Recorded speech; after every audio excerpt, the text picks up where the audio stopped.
Hello, everybody. Welcome to the Barber Shop. You are watching WGSN-DB Going Solo Network Radio. I am your host of the Barber Shop, Dr. Christopher Salute. Thank you so much for tuning in. We are hanging out today. I have had such a long day. I am going to be reposting the show for a second, but I want to tell you where I'm at. You'll notice it looks a little different. This is the office of the dean. Remember, Twice used to come on and be like, the dean. And so this is the office of the dean. I have an office here in Las Vegas, and I just thought, I had a long day.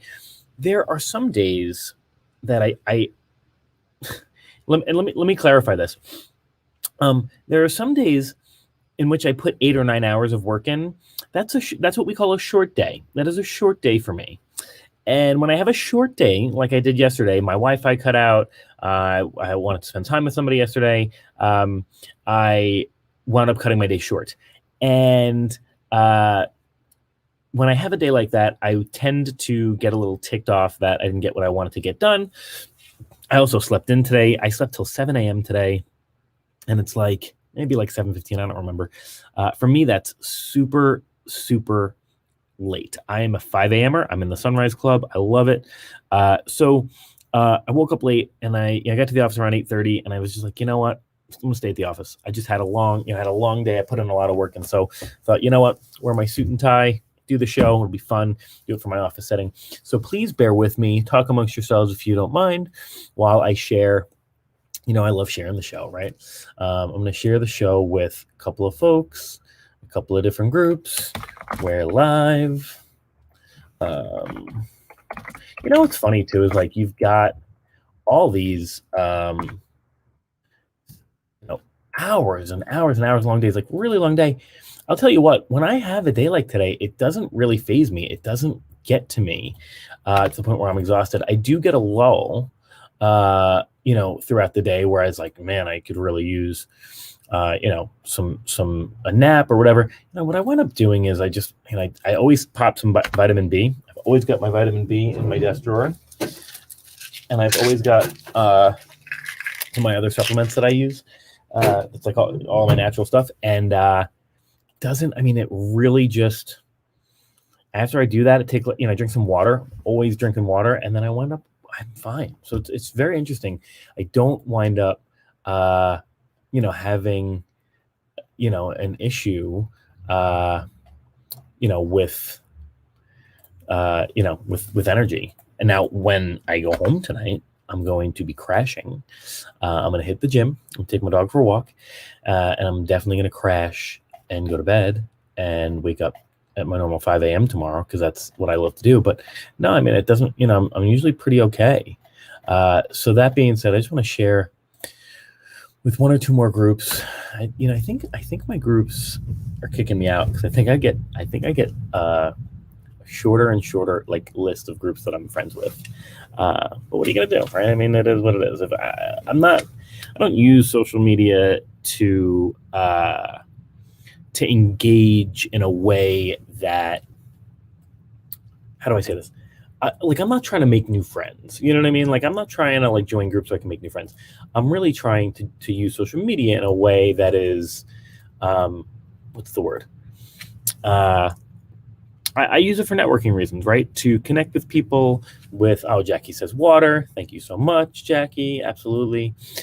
So, I really don't use social media for that reason. So look, if you're going to kick me out of your group for sharing my show, whatever, that's pretty much what I do on social media. Is I use it to promote my book that's coming out, my show, my businesses, that kind of stuff. A little update on me. Speaking of businesses, speaking of just updates, I wrote a blog post today that I shared on some of my platforms about somebody that I've been speaking about who has had some trouble and has struggled medically.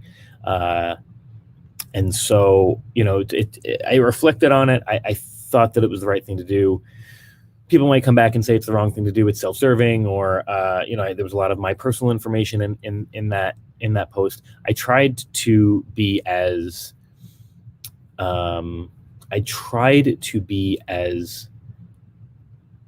not business-like, but as gray as possible, right? As neither, passionate or whatever as possible. But when somebody has an impact on your life, you want to share that personal story and why you were impacted on, why you were impacted. So share the story about this person, share the GoFundMe. Like I said, I've done pretty much what I can at this point, and I continue to pray. I'm a person of faith. So if you are a prayer, please do pray for this person. If you do have some money to donate, please do donate for this person. I haven't been able to watch all the videos and read all of the posts. It's heartbreaking for me to do. Maybe one day, soon I'll sit down and I'll watch them with a glass of wine or something like that. But at this point, I watch a little bit and then I kind of have to take a break. Just it is what it is. I try, but please do say a prayer for this person who was a big part of my life for a significant period of time. If like I said in the post, if you care about me at all, you don't know this person, and you want to support me, support that person, please. Send the good vibes that way. So that is a little bit of kind of, I don't want to say business, but a little bit of get that out of the way. Speaking of business, 2 new magazines coming out. We got Bold being sent out to all of its subscribers as we speak. Fabi Plus is being sent to stores very, very soon. You're going to see it in stores. I'm super pumped about it. It's a smaller magazine than we've normally put out, but you know what? It's COVID. Doing the best we can. Didn't have as many ads as we normally do have.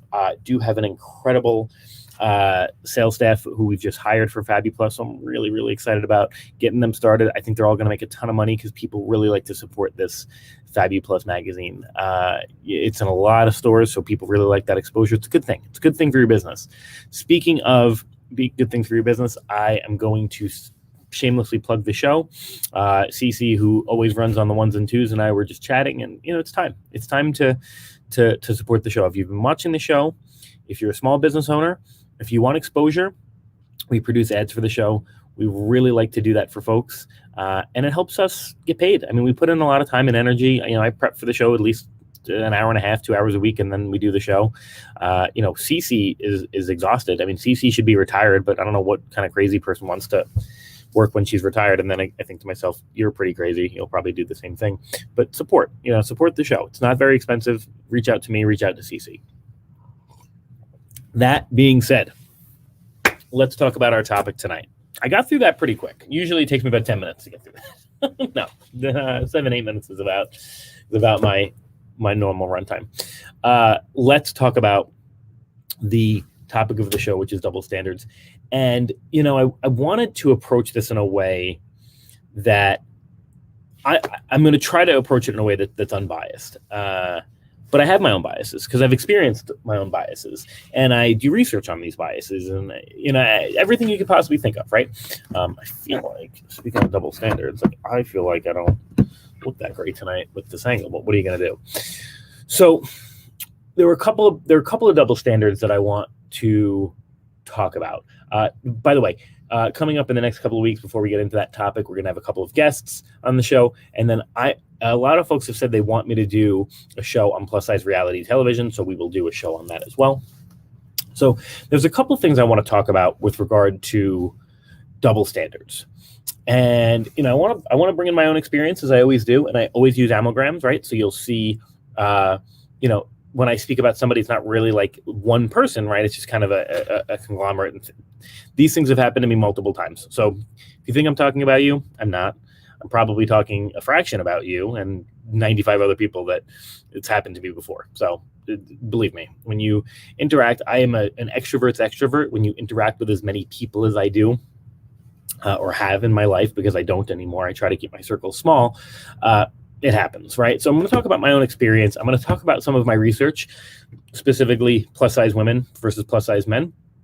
We're going to talk about some things in pop culture, and I'm going to talk about some articles that I pulled up, as I always do, right? So I thought in talking about double standards, I love to bring in some sort of a, new, whether it be, TV or media or something like that. And I thought we might want to talk about double standards in the movie What Women Want. Has anybody seen What Women Want? If you've seen it, it's an incredible movie. A lot of people are like, oh, it's a rom-com. No, let me tell you something. It's about marketing. Okay, that movie is about marketing 1000%. And there's a character in the movie. I'm gonna forget her name because I always remember Mel Gibson's name, and I don't remember her name. She was also in Twister. Remember Twister? That was a great movie. Talk about a double standard there. She was seen as like this tough woman, and there were all these other men doing the same thing that she was doing, and she was seen as this like kind of like really tough person. Well, like, treat her the same way you're treating everybody, right? But in What Women Want, she came in. Oh God, what is her name? CC, give me a second. I want to Google this because it's going to tick me off. What Women Want, IMDb. I want you to pay me for that. Came out in 2000. You know how old I am? Oh God, shut up. What movie is it? Helen Hunt. There we go. Helen Hunt. And Helen Hunt comes in, and she's this. Thank you, Stacy. I appreciate you. I'll give you a little care button. So Helen Hunt comes in to the advertising agency, and she is this kind of like aggressive, assertive marketer. And she comes in and she gets the job that Mel Gibson thought he was going to get, because Mel Gibson's like this. I feel like Mel Gibson is like John Travolta from Saturday Night Fever, but he just has an office in that movie. He's just supposed to be this like charismatic, like dude who's just like the ladies' man. And I don't know. I never thought Mel Gibson to be a ladies' man. Whatever. You play the character you're supposed to play, right? And he got paid.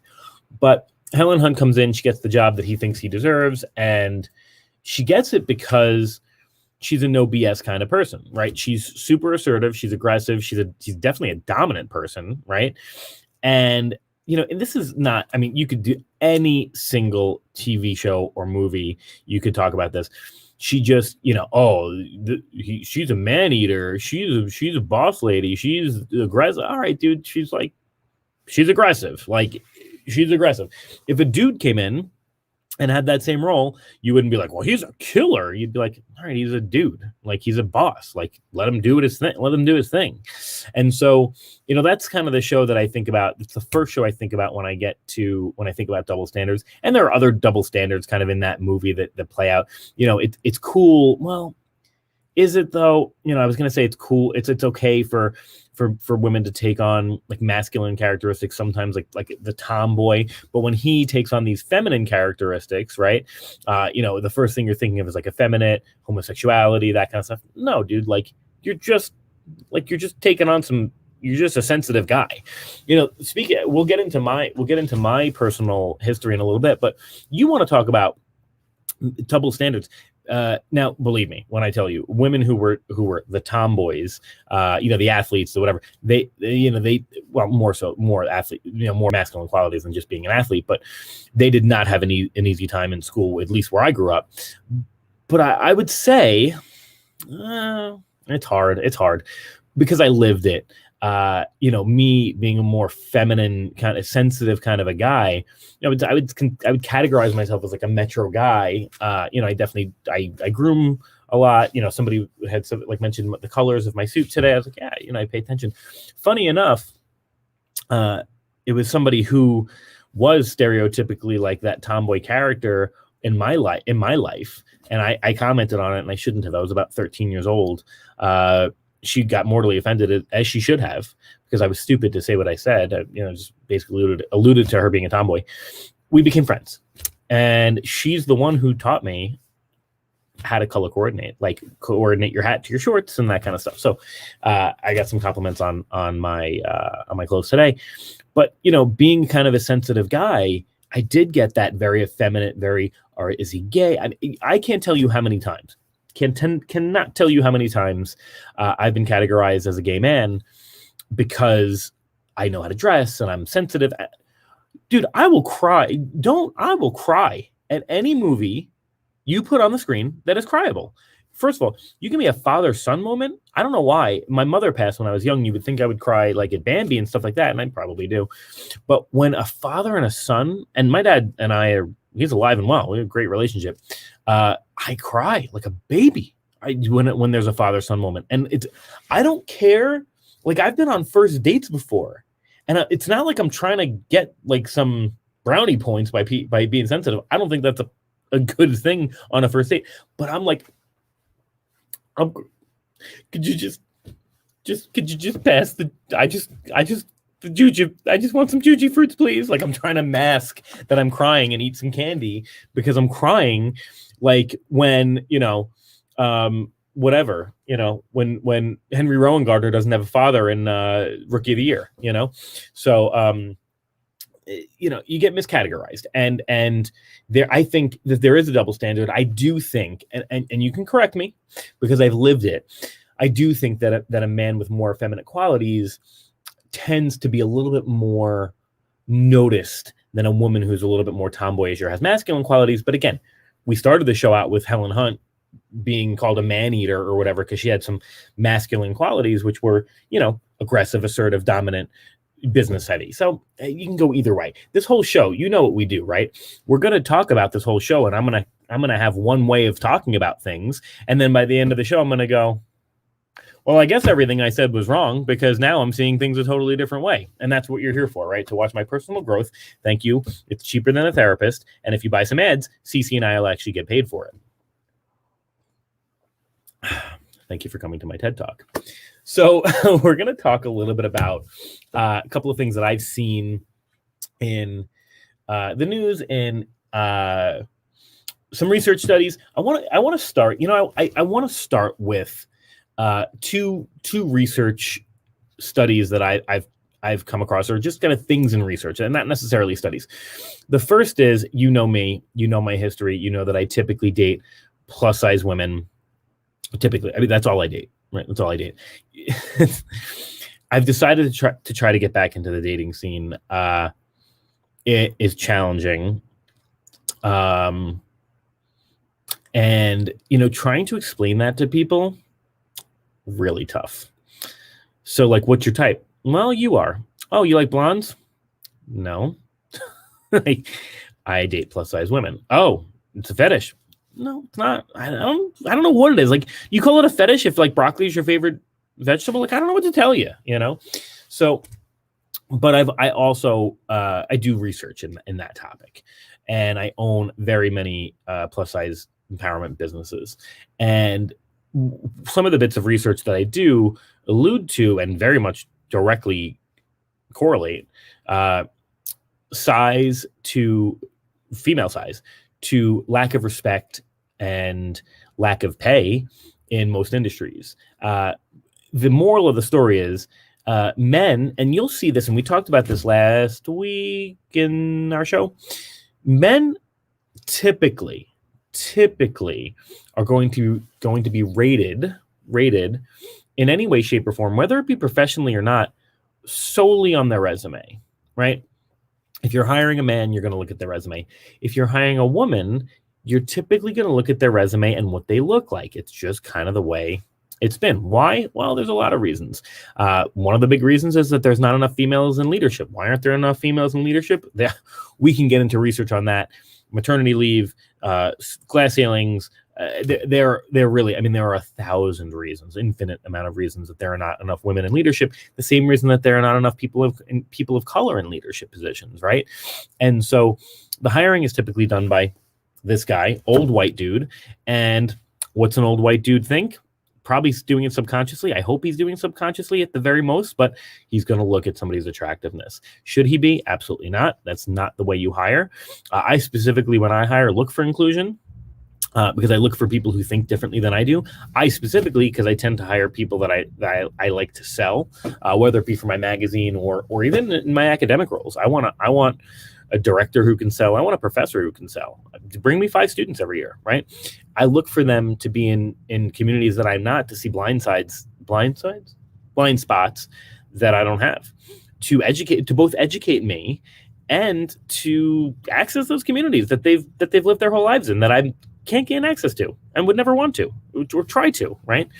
So, but unfortunately, the majority of folks who hire do look at attractiveness. And unfortunately also, you don't find a lot of men like me who equate plus sizes to attractiveness. You find a lot of old white men who go the other route, who go, thinner, whatever.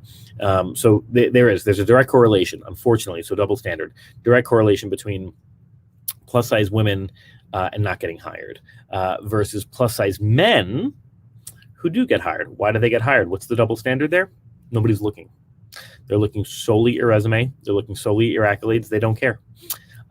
Versus looking at a female and trying to figure out if they're attractive and qualified, which is absolutely the stupidest thing I have ever heard. That being said, we are 20 minutes on the hour. I like to take a quick break. I think Cece's got some ads that she'll play during her break. We're going to get into another research study, or kind of some research that I figured out in a little bit. Then we're going to talk about some of my experiences. And then I've got some seven common double standards in marriage, as well as 13 double standards that emotional abusers will exhibit in relationships, which I think is really valuable. We won't go through all 13. I'm not trying to cry today, but we will talk about that on the break. This is WGSN-DB, Going Solo Network Radio. My name is Dr. Christopher Sloot. You are watching The Barber Shop. Tonight we are talking about double standards, and I'm super excited to get into the meat of that when we are back. Take it away, Cece.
Okay, looks like we're back. I'm just like checking my emails.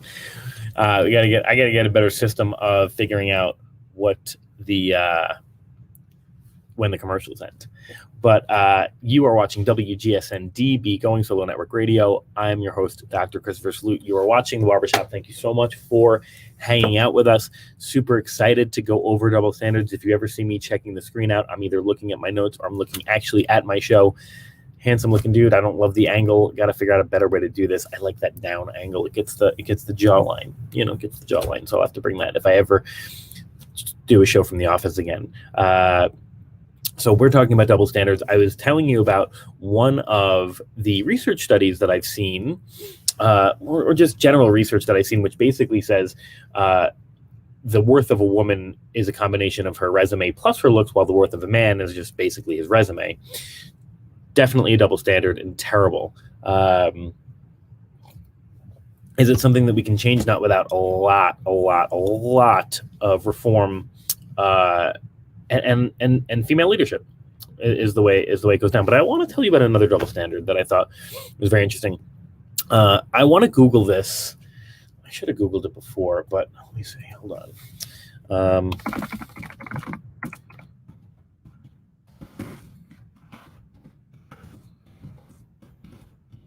I can find it. I think it's yeah. So Google Eline Vander Velden. It's really an interesting YouTube video, and it's about 5 minutes long. But there's a research study that goes along with it. I'm not going to play it for you because that's crazy, because you're here to watch me. And but just if we're going to do double standards on one side, we'll do it on the other, right? And listen, I am in no way, shape, or form saying that men do not abuse women and that we should not swiftly take care of it. But it was very interesting. This particular study watched a man and a woman switch places, and they did it in the exact same, I believe it was London, part of London. And there was a series of escalated abuse tactics that went through from male to woman and then from woman to man. And when the man started to abuse the woman, he didn't even get he wasn't even able to get physical with the woman before several people jumped in to stop the man from abusing this woman. I believe he yelled at her and tried to touch her. I believe he may have spun her around. I don't remember, because now I'm visualizing. And the minute an aggressive tactic is used in public, several men and women charged, broke it up. Woman was brought to safety. Everything was fine. Now, look, there are a lot of, I know friends who are abuse victims, and I've worked with abuse victims. That's not the way abuse works, right? Typically, it's a cycle of abuse. It doesn't generally happen in public, right? We were actually just watching the movie The Rainmaker over the weekend, and he abused her in public, and my roommate and I were both like, nah, not typically the way that happens. Typically, men who are abusive in public or in private show a good face in public. So, but anyway, as we're watching the study unfold, so he can't get through even for a second. People charge, separate the two. What I found was interesting about this study was they replicated the exact same actions, and the actions that should have been taken by the man, but the activities weren't even able to take place because they were broken up so quickly. The woman goes and abuses the man, and this was done over and over and over on both sides. It wasn't just an n size of 1, and an n size meaning n, the amount of data. So the woman goes through the same series of abuse tactics, gets the yelling out, gets the screaming out, calls the names, spins them around, shoves, grabs like that, shoves, hits. And the funny thing is, not so funny, is that in the same street where those folks stopped what's happening, and I would hope they've done it on different days, right? So that there's no, inter-rater reliability issues. But same street, so similar demographic, right? You're going to find the same type of people eating lunch there, etc. They let it go on for minutes and minutes and minutes. And the worst part, the part that I didn't love about the double standard, was that they were laughing. About what was happening to this man. Now, do I believe that abuse happens more from male to female than female to male? Absolutely. I'm in no way, shape, or form saying, well, we've got to do something about this pandemic, right? Not the case. I get it. Especially having mostly female friends, I get it. However, maybe not however, because they say however what? It harms the thing you were, it goes against the thing that you're about to say. Additionally, female to male abuse does exist, and to laugh at that, I think, is really, it stinks, and it's a stigma that needs to be corrected. I have found in my life, and believe me, I am no poster child for the perfect relationship, and I am not the perfect person. But I found in my life, I've had situations in which, and especially if you know me and you know my history, I tend not to fight back at all when a partner or potential partner is being aggressive. I can't. For a lot of reasons. Perceptually, not the right thing to do, because I'll be screenshotted, I'll be, whatever. And also, I'm very good at being defensive and hurting someone's feelings if they've hurt my feelings, and I just don't engage in that activity. Is it the right thing to do? No. I tend to have boundaries walked on, and then, when people are close to me, I tend to snap and cut those boundaries pretty short.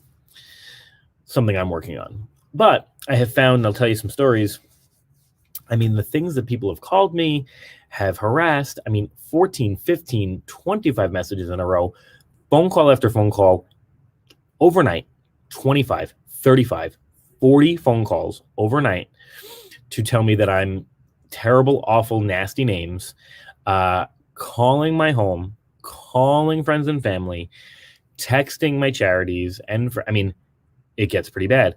One happened semi-recently where somebody, you're a coward and you're this terrible person and how, blah, blah, blah, blah, blah, and you're this, whatever. And I was like, please stop. Just, that's all I'm going to say, because I'm not going to be put in a situation where I'm screenshotted saying something terrible. And to be honest, because I'm going to say something hurtful, and it's not me. if I feel as though I've hurt you, I'm going to pray on it. I'm going to fix it within myself. I'm going to do better the next time. And that's that. But I literally was like, just please stop. Can you just please stop? Like, just stop. It'd be great if you would stop. And like, the person didn't stop. And I mean, it kept the barrage of names, the barrage of things, recording my voice as I was like leaving voicemails, like, hey, I'm just letting you know, like, I'm just trying not to, whatever. I mean, called me some nasty names, basically like alluded to me not being a man because I wouldn't fight back or, whatever. And I was like, you know what? Like, it is what it is, And I thought this, funny enough, this was not what spurred the double standard debate, but I thought to myself, what a double standard, because had I done that to somebody, are you kidding me? Well, you lose your job, right? It's all over the internet, right? It's terrible. I mean, you look at a guy like Rush Limbaugh who passed today. I mean, that guy said some pretty degrading things about a lot of people. I'm glad he's not being remembered for like the nice things. I'm glad people are using his memes to be like, yeah, he was a really nice guy, But, a man is going to be, if he says those things, he's going to be screenshot. So I found that to be a double standard that I thought was very interesting. I want to talk a little bit about some on both sides. So I've seen this on a lot of the dating apps as well. And this is just my experience. I'm not trying to say that my experience is the holy grail or the Bible of relationships, but I've seen a couple of things that I thought were very interesting. I've seen, the idea of sending nudes and lewds, like people, I've literally gotten this message often, not just from one person, often. I would like to send you some nudes. Where would I send them to? Right. And I'm like laughing at it, Now, look, am I a female who gets constant nudes? No. But I didn't block this person. I and when it happened, it's happened probably a dozen times or so. Somebody just, or maybe more than that, 30 times people send nudes. I either ignore because it's not like a manly thing to be like, that's not the right thing to do, or I'll educate a little bit and I'll just be like, hey, I typically reserve that type of activity for somebody who like I'm having an intimate relationship with, and I have to be really careful about how I say this. Like, I appreciate your body. It's a beautiful body. It's not what it's not what I'm interested in. I don't know you. And then I try to say something like, but I'm kind of not even being truthful at that point. Like, if you wanted to get to know me, I would do that versus, sending the nudes and whatever. The reality is when somebody sends a nude, like right away, I'm not really interested in getting to know them, right? Like, that to me is something that's shared intimately and privately when you've got someone that you care about. And, it's not even something that I ask for. If I'm into somebody, I'll probably ask for a selfie. I'd rather see a selfie of you, like no hairbrush, no makeup. Like, I want to see you because, if somebody's naturally beautiful like that, that's what I'm looking for. Show me the hair bun and the sweats, right? But I'd also like show me a picture of you doing charity work. Like, that's going to get me hot. And I'm serious. Like, that's going to get me hot because I know you're going to have the air about you, the heart within you that you can handle, my ultra positivity, and your heart's going to also be able to handle when I've got a depressed day, which I do get. And, I tend to push people away when that happens. So to me, that's sexy, So I've noticed that before. The whole flirting kind of player life, I've noticed, women can get away with it a little bit easier than men can without being blasted on the internet. Now, the problem is, like, every man on the planet is a player. So is that even a proper double standard? Probably not. The asking for open relationships. I think about this all the time. There was a time in which I thought maybe an open relationship might be for me. And I don't know if that's for me. I don't know. 99% says no. 1% like, well, maybe, I don't know. It doesn't seem so bad. But when you're a man and you meet people and you go, well, I have a girl that I'm seeing, but I'm in an open relationship and it's okay. And blah, blah, blah. You're literally like, people are like, oh God, get away. When you're a woman and you say that, men typically react in a way that's like, okay, like, cool. Now, is that a double standard, or is that because men will pretty much sleep with anyone? I don't know. Does that create the double standard? Probably, right? So, a lot of these things that I'm saying, are they double standards? Are they just, are they a byproduct of men being pigs. Unfortunately, you have to kind of consider that, right? So that was pretty much the last one, and that's me. And I'm looking for something a little bit different when I'm dating. I'm looking for the one, and if you're not the one, then I guess I'm looking to have fun. The problem is you have to be very clear about you're not the one, but I'll have fun, right? And most people don't like to hear that, right? So I don't say that often, but that's been me. If I'm looking for the one and I get the nudes and while I'm in an open relationship, yeah, I've had that several times. Well, I'm in an open relationship, but I'd like to have a relationship with you, or whether it just be a one night or what do they call it? A comet partner, where it happens once a month, about, because a comet happens once a month, right? Something like that. Not something I'm interested in. I want to be someone's primary focus, and I want them to be my primary focus. And it's something that I struggle with because I do need a lot of attention, and I want to give a lot of attention too. But I find that women who say, well, I'd be okay with you being my secondary partner, or whatever, they're not going to get blocked as quickly. Men are a little bit more open to hearing that. Again, it's because men are pigs, and the reality is from what I've heard, I open conversations when I'm on dating apps with, like, hey, how are you? Did you watch the game tonight? I see on your profile that you like cats. I'm a dog person. Are we going to get along? I see that you're keto. Like, me too. Like, let's talk about that. And it's like weird because, like, within a day or so, a woman would typically be like, everything okay, like, you're normal, and I'm like, probably not, but what do you mean? And they're like, well, like, you haven't, like, tried to solicit sex for me or sent me a nude photo or picture of your stuff without any clothes on. And I'm like, well, like, we've been talking for like a day. Like, you're attractive. I certainly am interested in sleeping with you, but you just can't run around like propositioning people. Like, do people do that? Like, what's the movie A Beautiful Mind? With the guy who was in Gladiator, Russell Crowe, and he's like talking, and he says this to like several women in the movie, and then finally the one who ends up being his wife is like kind of laughs at him and is like, "That's what you mean?" Okay, and he's definitely, I would say he's probably on the spectrum. I have to research it, but socially just not there, but very smart. Well, not only is he on the spectrum, but he's also paranoid schizophrenic, so that could also dictate the way he interacts socially. And he's like hitting at a woman on the bar, and he's like,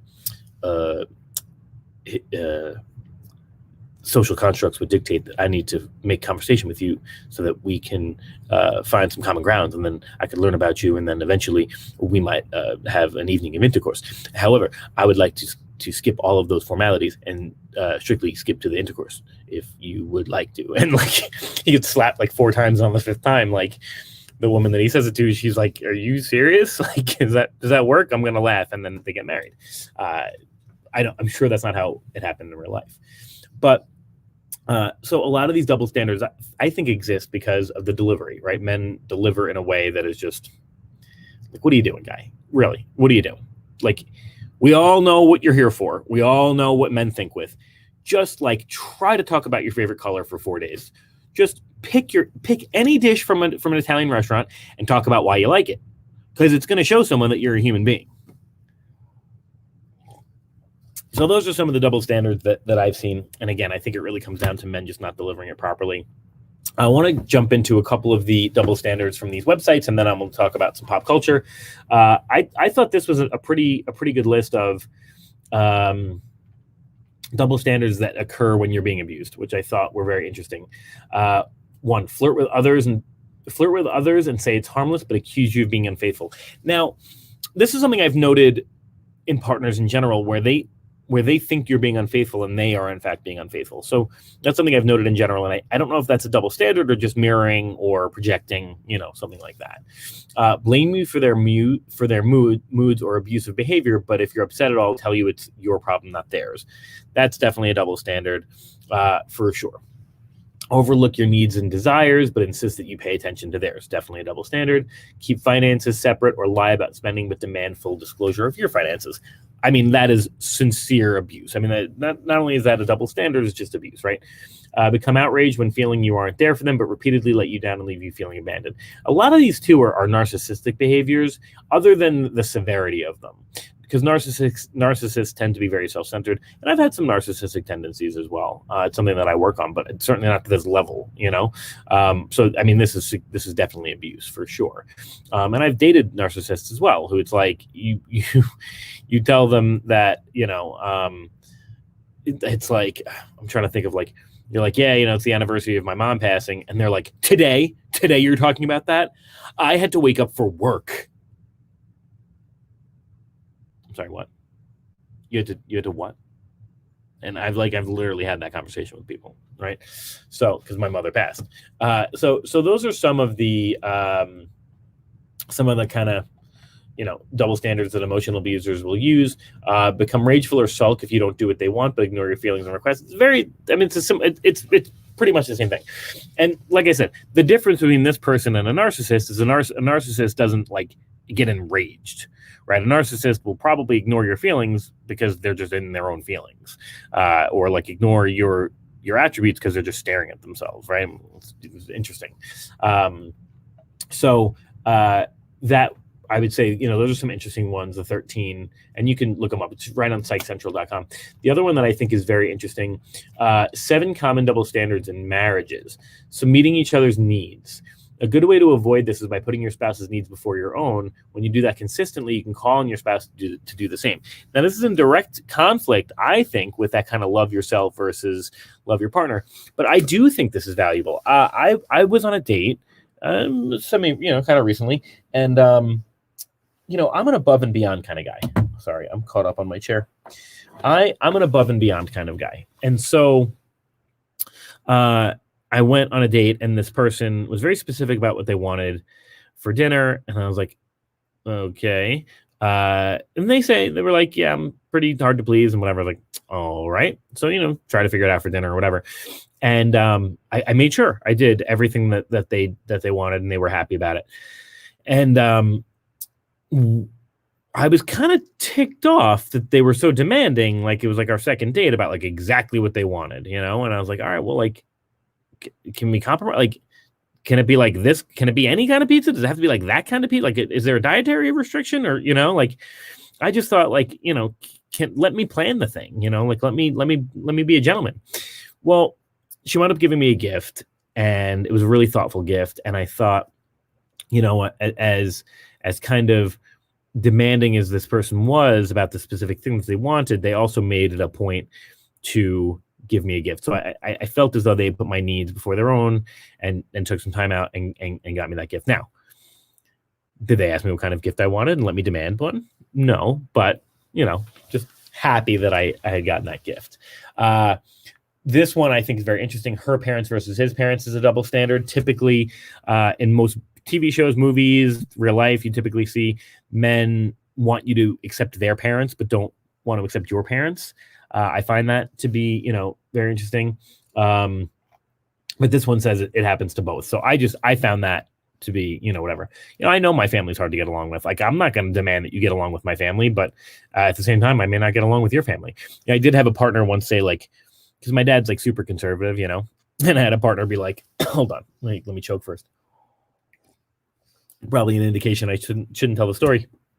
But I had a partner be like, well, your dad better not. And I was like, why don't we hold on for a second? My dad's going to be whoever my dad's going to be. You're going to respect my family, or it'll be the last time we see each other and you see my family. So unless you're directly offended by something, just like chill out, her friends versus his friends is a good one. Household chores, that's definitely a double standard for sure. Hurting one another, it says watching the kids. Yeah, I mean, a lot of those are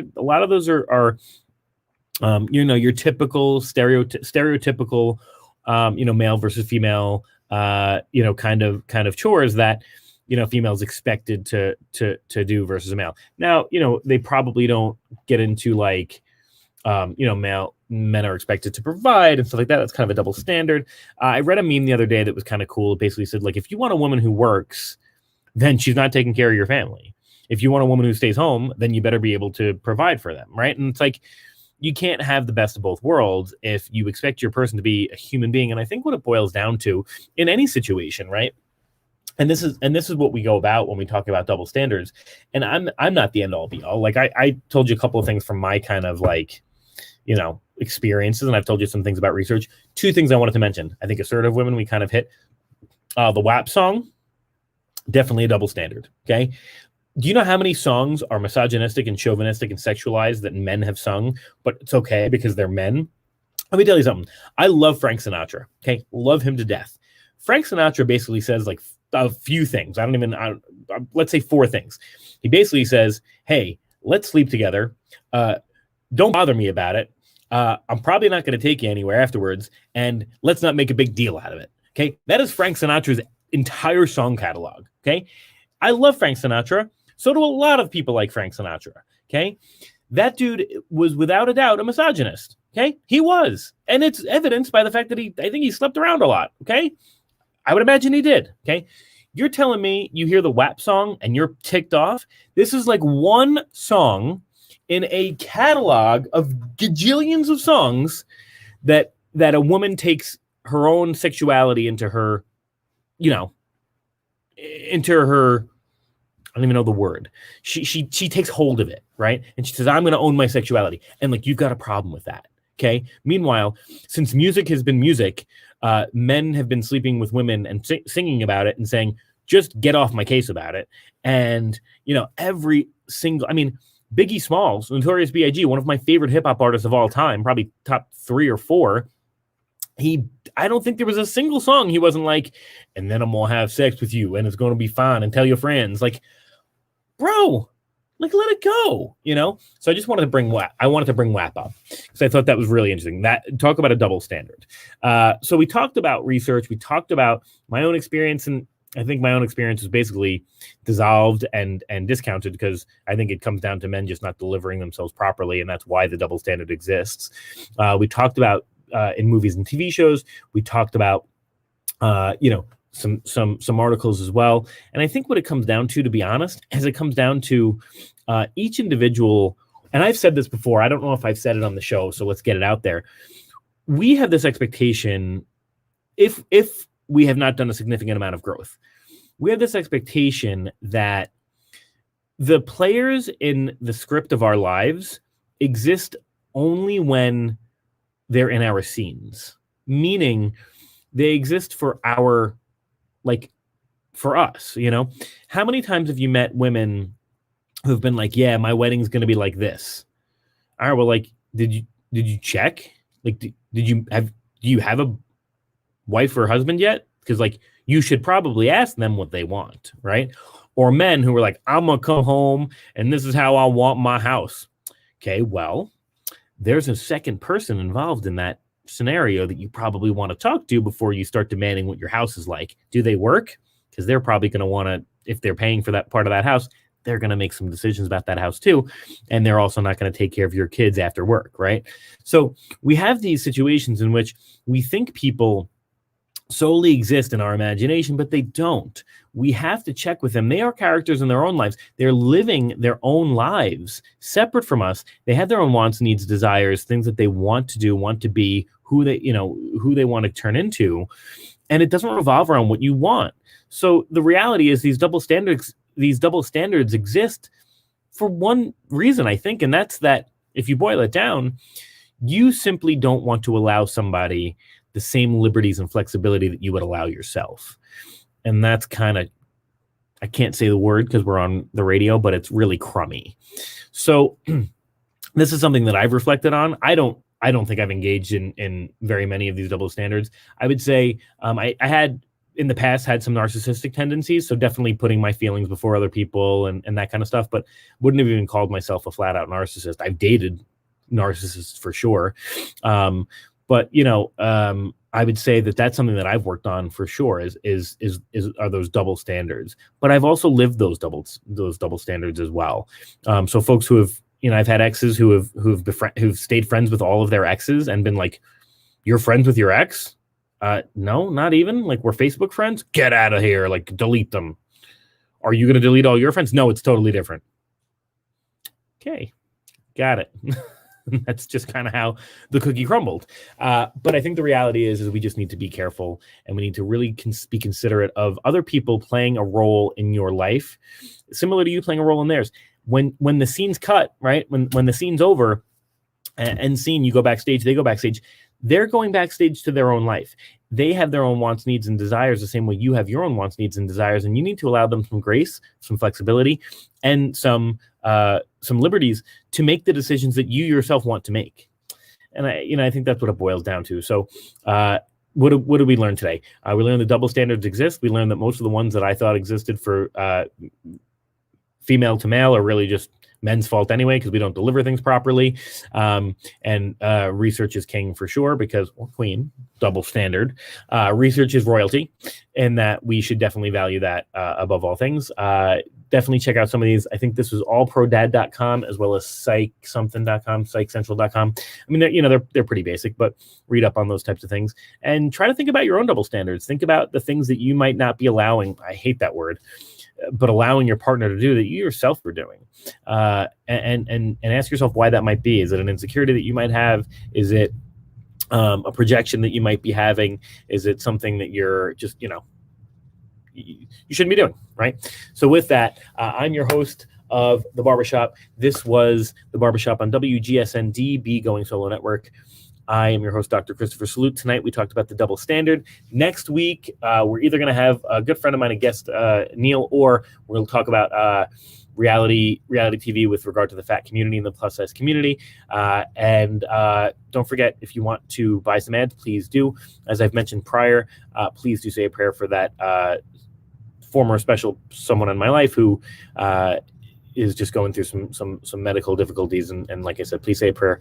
Please donate if you can. And just have a wonderful night. I just want to thank everybody for giving me the energy that they give me. Even if you're not commenting, I know that you're there. And I know that I'm not speaking to an empty room. So I do very much appreciate your presence here on the show. Thanks so much for watching Going Solo Network and for watching The Barbershop. And enjoy your evening. That's it. Cut.